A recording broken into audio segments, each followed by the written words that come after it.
பசுஞானம் ஒடுங்கிய போது ஆன்மா ஊழ்வினையை நுகரும் போது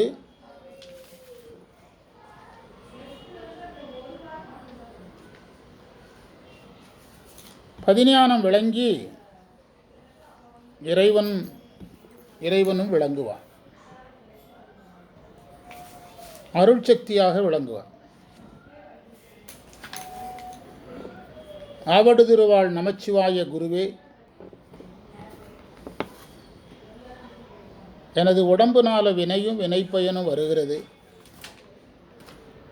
அடியார்கள் கூட்டத்தில் சேர்ந்தால் நான் அந்த பலன்களை போக்கிக் கொள்ள முடியும். அடியார்களோட சேரும்போது வினைப்பயனை போக்க முடியும். ஆனாலும் எனக்கு ஊழ்வினை சேரும்னு ஏன் சொல்கிறாங்கங்கிறது தான் கேள்வி. இந்த ரெண்டாவது பகுதியை சிந்திச்சா போதும்.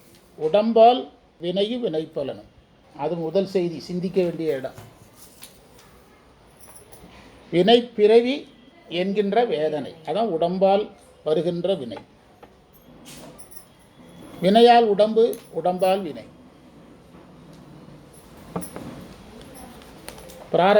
பிராரத்தத்தை அனுபவிக்க வினை, திரும்ப பிறக்கிறதுக்கு நாம் செய்யக்கூடிய ஆகாமிய வினை. பிறவி முழுவதும் எதன் பிடியில் தான் இருக்குது? வினையினுடைய பிடியில் தான் இருக்குது. ஆனால் வரலான்னு பார்ப்போம். ஆனால் இந்த வினை பலன்களை நாம் திருக்கூட்டத்தோடு சேரும்போது போக்கிக் கொள்ளலாம்.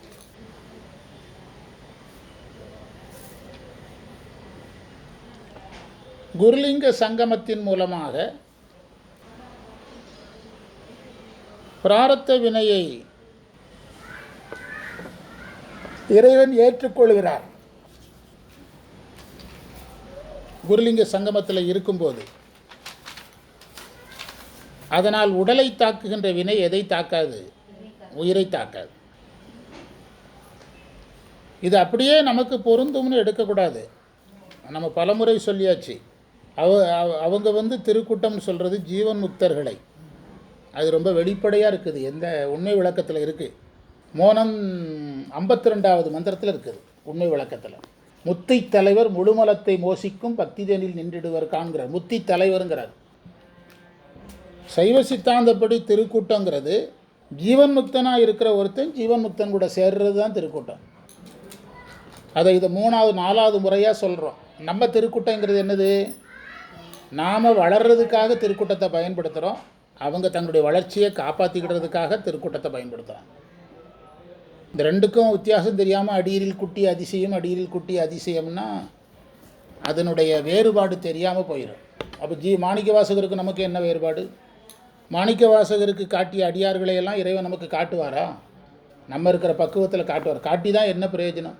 பெட்டி கடைக்காரன் அம்பானியை சந்தித்தாலும் ஒன்று தான், சந்திக்கலனாலும் ஒன்று தான். பெட்டி கடைக்காரன் அம்பானியை சந்தித்ததுனால அடுத்த நாள் அவன் இன்னொரு அம்பானி ஆயிடுவானா? அடுத்த நாள் யாராக தான் இருக்க போகிறான்? நம்ம ஜீவன் முக்தரை பார்த்தாலும் இப்படி தான் இருக்க போகிறோம். ஏன்னா நம்ம ஒரே நாளில் அப்படியே தாவியெல்லாம் வர முடியாது.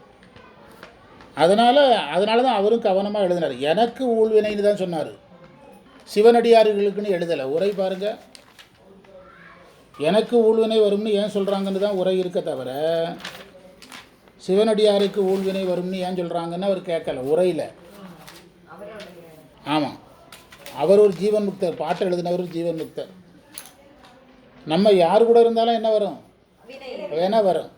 ஒருவேளை நம்ம இருந்தனால அவனுக்கு வேணா வராமல் இருந்தால் சரி.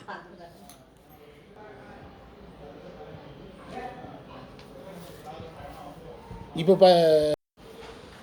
புரியுதா? அதனால் ஞானிகளுக்கு என்ன வராது? ஊழ்வினை வராது. அவர்களுடைய ஊழ்வினையை யார் ஏற்றுக்கிடுவார்? ஏற்றுக்கொள்வார். அப்படின்னா உயிரை தாக்காது. ஏன் தாக்காது? அவர் சிவபோகத்தை நுகர்ந்துட்டுருக்கிறார்.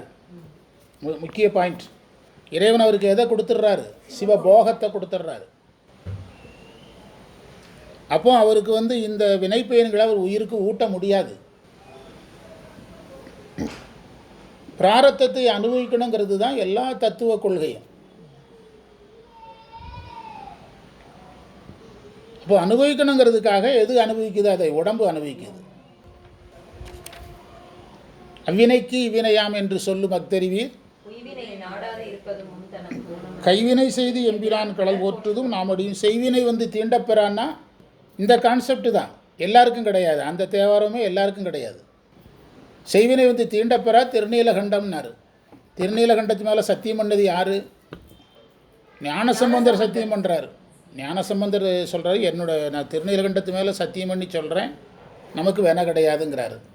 அது ஞானசம்பந்தர் லெவலில் இருக்கிறவங்களுக்கு தான் என்ன செய்யும், அது பொருந்தும். அவ்வினைக்கு இவ்வினையா என்று சொல்லும் அக்தறிவீர். உய்வினை நாடாது இருப்பது உந்தமக்கு ஊனம். முதல்ல உய்வினை நாடுறோமா, நாம் கைவினை செய்கிறோமா? அவர் ஞானசம்பந்தர் சொல்கிற திருத்தொண்டை நம்ம செய்கிற திருத்தொண்டை நாம் இதை 2 கோயில் சீமார் வச்சு கூட்டிகிட்டு நான் கைவினை செய்துட்டேன்னு சொல்ல முடியுமா? அவர் கைவினைன்னு எதை சொன்னார்னு தெரியுமா? அப்படி ஆராய்ச்சி பண்ணால் அந்த பாட்டுக்கு நமக்கும் ரொம்ப தூரம். நாம் நமக்கு ஒன்றுமே இல்லைங்கிறோம். அவ்வினைக்கு இவ்வினையாம் என்று சொல்லும் அக்தறிவீர். உய்வினை நாடாது இருப்பது உந்தமக்கு ஊனமன்றே. கைவினை செய்து எம்பிரான் கடல் போற்றுதும் நாம் அடியோம். செய்வினை வந்தமை நாம் அடியோம் அப்படிங்கிறார். செய்வினை வந்தமை தீண்டப்பெறாவ் அப்படிங்கிறார். நாம் அடியோம்னா இதெல்லாம் இருந்தால் நம்மளை அவர் கூட சேர்த்துக்கிட்டாருன்னு அர்த்தம். அவ்வினைக்கு இவ்வினையாம் என்று சொல்லும் அக்தறிவீர். உய்வினை நாடுறோமா? உய்வினை நாடாதிருப்பது உந்தமக்கு. கைவினை செய்கிறோமா? கடல் போற்றுறோமா? நாம் அடியோம்னு சொன்னால் நாம் அதை ஏற்றுக்கிடுறோமா? இப்போ நம்ம உள்ளூரில் ஒரு 4 பணக்காரங்க சேர்ந்து நம்மளையும் சேர்த்துக்கிட்டு நம்ம எல்லோரும் கோடீஸ்வரன் சொன்னால் நம்ம என்ன சொல்லுவோம்? உடனே நம்மளையும் சேர்த்துக்கிட்டு நம்மலாம் கோடீஸ்வரன் சொன்னால் நம்ம என்ன சொல்லுவோம்? சார் நீங்கள் கோடீஸ்வரன் சொல்லுங்கள், எங்களை எதுக்கு சொல்கிறீங்க? அதே தான் இப்போ நமக்கு நிலைமை. நாம் அடியோம்னா நம்ம உடனடியாக ஞானசம்பந்தத்தை என்ன சொல்லணும்? சாமி யாரை சொல்கிறீங்க? நீங்கள் ஒரு 5-6 பேர் வேணால் இது பொருந்தும், எங்களுக்கு பொருந்தாதுன்னு சொல்லணுமல்ல. அதுதான். அதே தான் இந்த வினை எனக்கு வரும்னு சொல்கிறாங்கள் அப்படின்னா அவங்களுக்கு கிடையாது. யாரை போன்ற பக்குவம் வந்தால் இந்த நூலை எழுதிய அருள் திரு அம்பலவான தேசிகரை போன்ற பக்குவர்களுக்கு ஊழ்வினை கிடையாது. நாம் அந்த பக்குவத்தை வர்றதை யாரும் தடுக்கலை. நீங்கள் நாளைக்கு கூட வரலாம், வந்தால் நமக்கும் கிடையாது. வராதவர்களுக்கு உண்டு உண்டு. எனக்கு உங்களுக்கு கிடையாதுன்னு சொல்லக்கூடாது. நீங்கள் நாளைக்கு கூட பக்குவப்பட்டுட்டீங்கன்னா நாளைக்கு கூட யாருக்கு அம்பலவான தேசிகருக்கு கிடைச்சது நமக்கு என்ன செய்யலாம்? யார் அதை தடுக்கிறது? ஒருத்தரும் தடுக்க முடியாது. அதுதான் அந்த மந்திரத்தில் பதிவு பண்ணார். அடுத்த மந்திர பொருள் எழுதுங்க, அடுத்த பாடத்துக்கு போயிடலாம். 57வது மந்திரம் தானே? திருவாவடுதுறைவேள் நமச்சிவாய குருமணியே,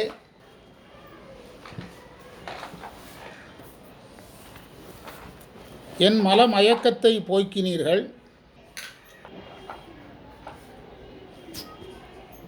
தாத்தா குடிக்கு தண்ணி வாங்கிட்டோப்போ.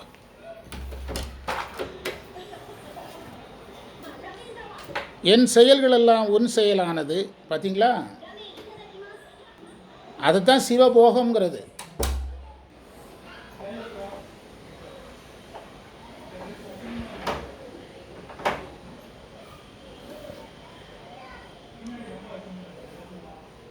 ஆடாமல சார்புடைய உயிர் சிவசார்பானது. கருவி கரணங்களும் சிவசார்பானது, அருள்மயமானது. அப்போது ஜீவன் முக்தனுக்கு ஊழ்வினை எப்படி அனுபவமாகும்? விடை, அனுபவம் ஆகாது.